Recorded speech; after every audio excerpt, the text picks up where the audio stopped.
We Brits really do love a good insult, arguably even more than complaining about the weather or making fun of the French. Now, most of these insults are not exactly safe for work, but by some miracle, I did manage to remember 10 that weren't overtly sexual, sexist, racist, classist, homophobic, or, sweary. So, for example, the list goes on forever. So here we go. Hi, I'm Siobhan Thompson. This is Anglophenia, and try not to take this personally. Minger.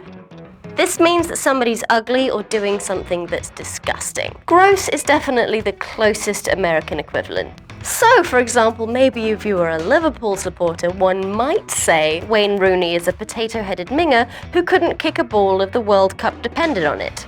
You can also say that an action is minging, like, oh, don't eat those potatoes at the rubbish bin, Wayne, that is minging.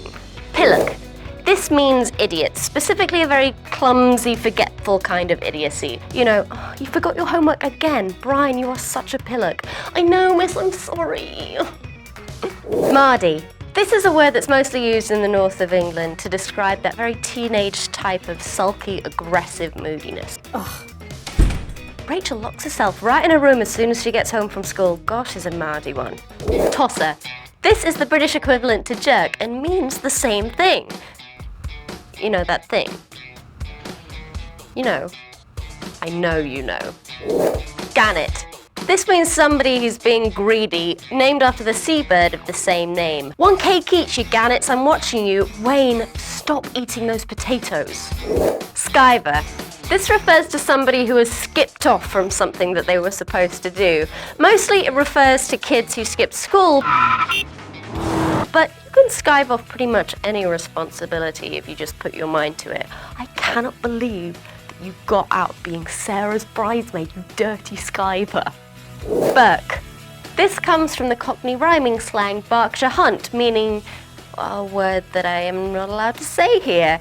It means an unpleasant, boorish kind of person. Oh, I cannot believe that my boss gave me a verbal warning for being 5 minutes late, and he was ogling me the entire time. What a Berk. Barmy. This is a very gentle, affectionate way of calling someone crazy. Don't worry about all the crystals at my auntie's house, she's just a bit balmy. English cricket fans call themselves the Barmy Army because you do have to be a bit bonkers to want to watch a game that takes 4 days to play.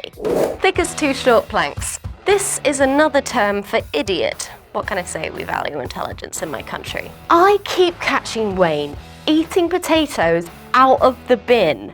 He is as thick as 2 short planks, that boy. There are several other similes that are used in the same way. For example, thick as a brick, or as they say on Blackadder, thick as a whale omelette. People also say just thick as in, oh my goodness, he is thick as. This can also be used for almost every other insult. Crazy as, weird as, ugly as, and so on. And finally, yes, the 2-fingered salute. I often see Americans do this as the peace sign, but it is the British version of flipping the bird, albeit a lot softer. Oi!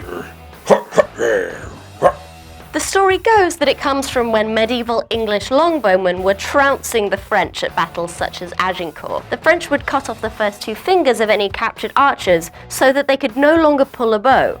So the archers would make this sign on the battlefield as a way of telling the enemy, hey, I still have my 2 fingers and I'm gonna shoot you. This story is probably apocryphal, but like I said earlier, we really do love making fun of the French. What are your favorite British insults? Let us know in the comments without being a Mardy tosser about it. And don't forget to like and subscribe. And you can read more about this on the Anglophenia blog. Hey, click on that one. Yeah, that one's good. Come on, how much work do you really have to do? It's not procrastination if it's education.